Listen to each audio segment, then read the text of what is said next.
Hello student, आप सभी का आज के इस क्लास में वेलकम है। मैं हूं पंकज कुमार पांडे और आप हैं class 10 English with Pankaj sir में। इस वीडियो में हम लोग फर्स्ट फ्लाइट बुक का chapter number 4 from the diary of Anne Frank इसको हम लोग कर रहे हैं। तो इसमें हमने पिछले क्लास में देखा था कि वो अपनी डायरी लिखना स्टार्ट करती हैं, है ना। कैसे वो स्टार्ट करती हैं उसके बारे में बताया। फिर अपना जीवन के बारे थोड़ा सा, माता पिता भाई बहन, है ना, उसके बारे में बताया था। और कैसे डायरी जो है उनकी दोस्त बन गई। वहाँ तक हमने देखा था। उसके बाद वो कुछ लिखती हैं अपनी डायरी में। सैटरडे आज हम लोग यहाँ से देखेंगे। सैटरडे 20 जून 1942 का ये डायरी का एक भाग है।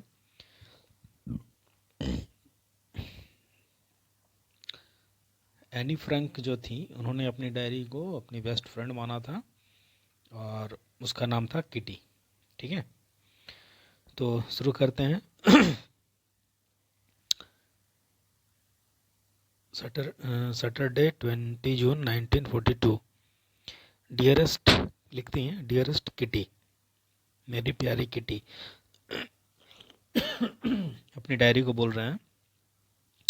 Our entire class is quaking in its boots. Quaking in its boot, इसका आपके बुक में दिया हुआ है shaking with fear and nervousness, है ना। यहाँ पर आप देख सकते हैं quaking in boot, shaking with fear and nervousness, मतलब एकदम से डर से थर थर काँपना, सहम जाना, है ना, या बहुत ज़्यादा भयभीत हो जाना। तो ये अपनी डायरी में लिखती हैं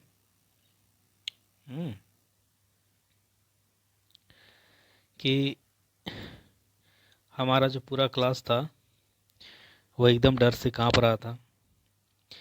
रीजन क्या था? ऑफ कोर्स, है ना, इज़ द forthcoming meeting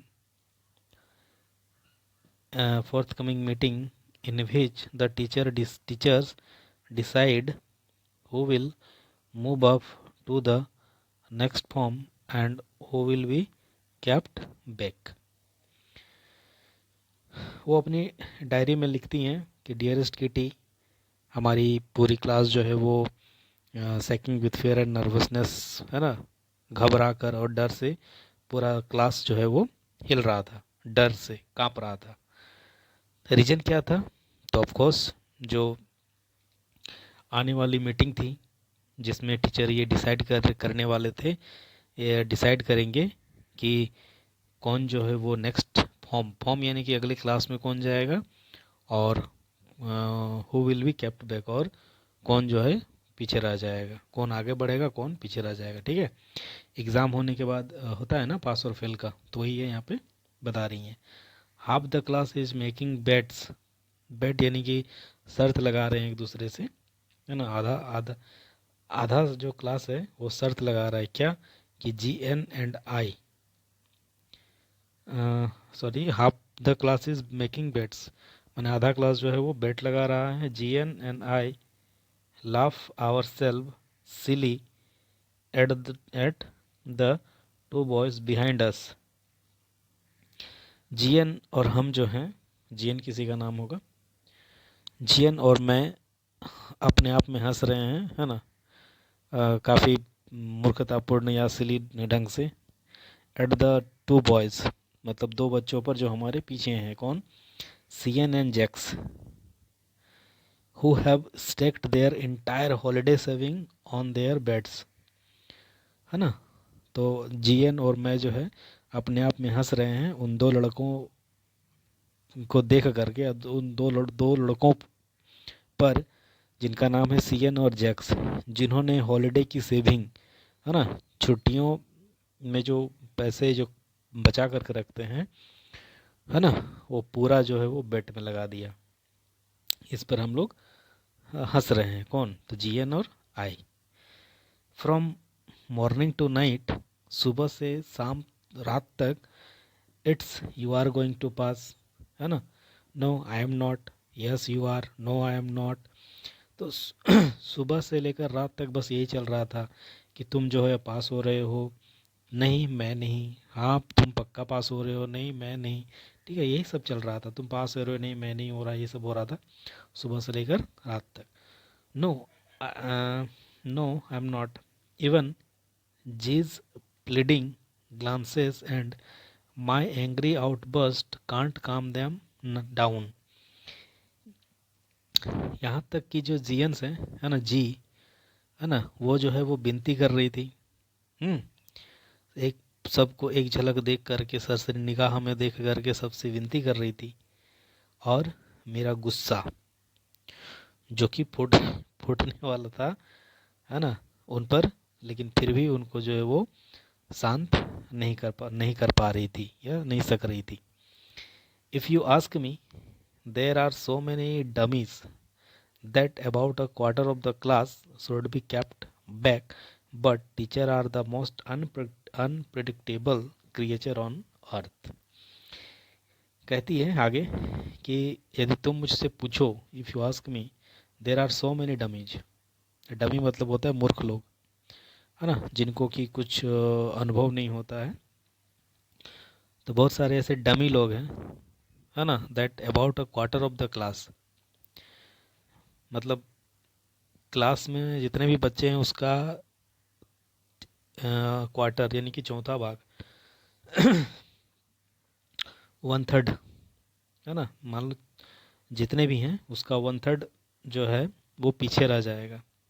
लेकिन टीचर जो हैं, है ना, टीचर्स का अनुमान लगा पाना बड़ा मुश्किल है। टीचर जो हैं वो सबसे ज़्यादा अनप्रेडिक्टेबल जीव हैं इस अर्थ में, ऐसा वो कहती है।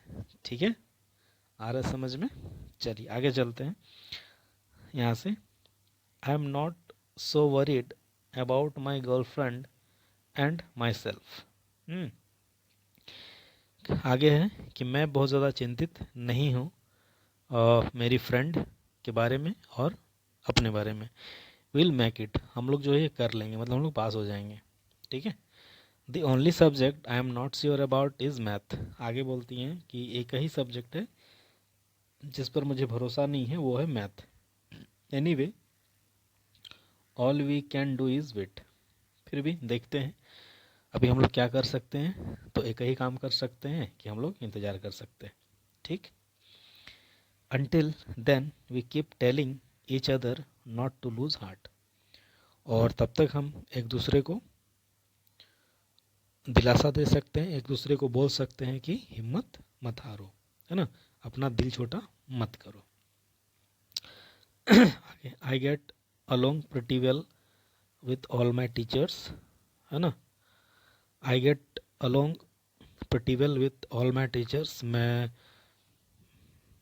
जो है अपने सभी टीचर के साथ मेरा अच्छा ही संबंध था, मैं ठीक ही थी सबके साथ।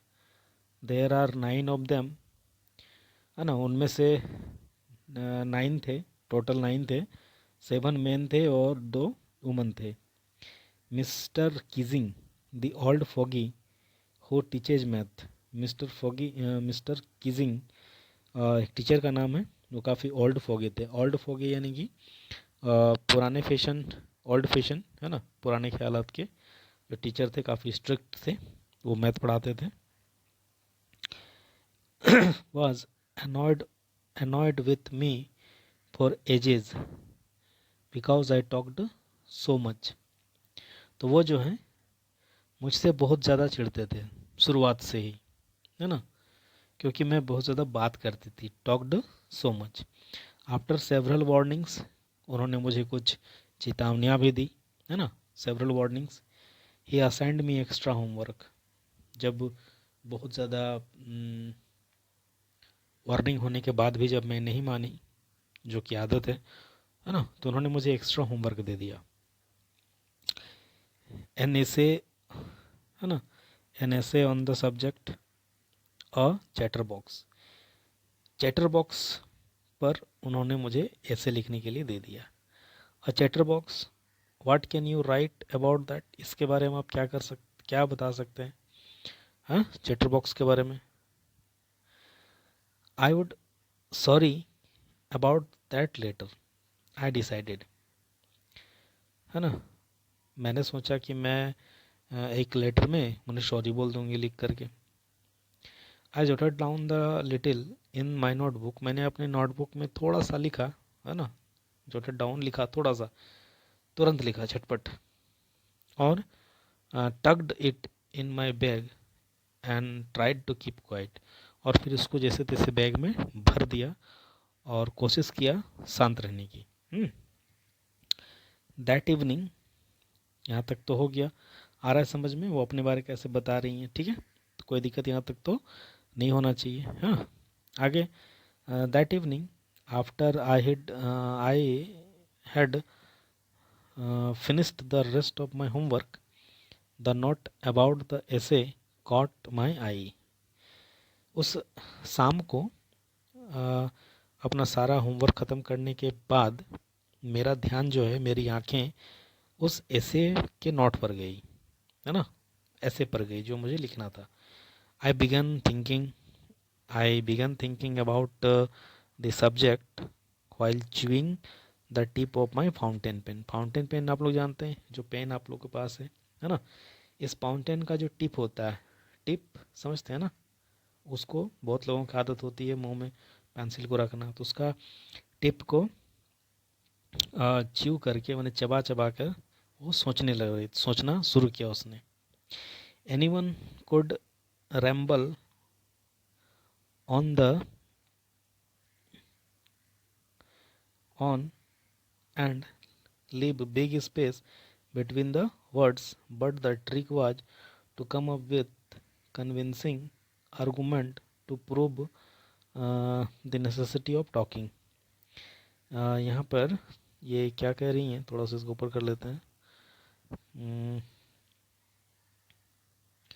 कह रही हैं कि कहाँ तक था,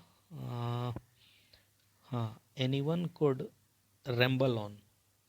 रैम्बल ऑन का मतलब होता है कि एमलेसली टॉक और राइट, मतलब बिना मतलब के, है ना, बिना मतलब के, बिना किसी एम के लिखते रहना, उसको बोलते हैं रैम्बल ऑन. कोई भी जो है वो बेतुकी बातें लिख सकता है और वर्ड्स के बीच में बड़े बड़े स्पेस दे सकता है, ऐसा बहुत बार किया होगा लोगों ने, है ना. But the trick was to come up with convincing argument. लेकिन ये जो ट्रिक है ये उतना प्रभावशाली नहीं हो सकता है.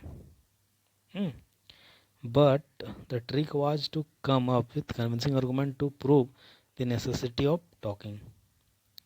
लेकिन यहाँ पर जो बेतुकी बातें मैं लिख रही हूँ, रैम्बल ऑन हो रही हूँ, तो इसमें ये कन्विंसिंग आर्गुमेंट यानी कि पूरा ये प्रभावशाली होना चाहिए. आप जो कुछ भी लिखते हैं उसमें बड़ा बड़ा स्पेस दे देते हैं तो सही है, दीजिए, लेकिन वो इतना प्रभावशाली होना चाहिए कि वो सामने वाले को ये विश्वास दिला सके कि बात करना, नेसेसिटी ऑफ टॉकिंग कितना इम्पोर्टेंट है.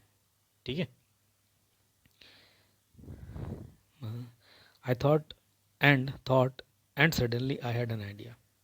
मैंने सोचा, है ना, और अचानक से एक आइडिया आया मेरे दिमाग में. क्या आया?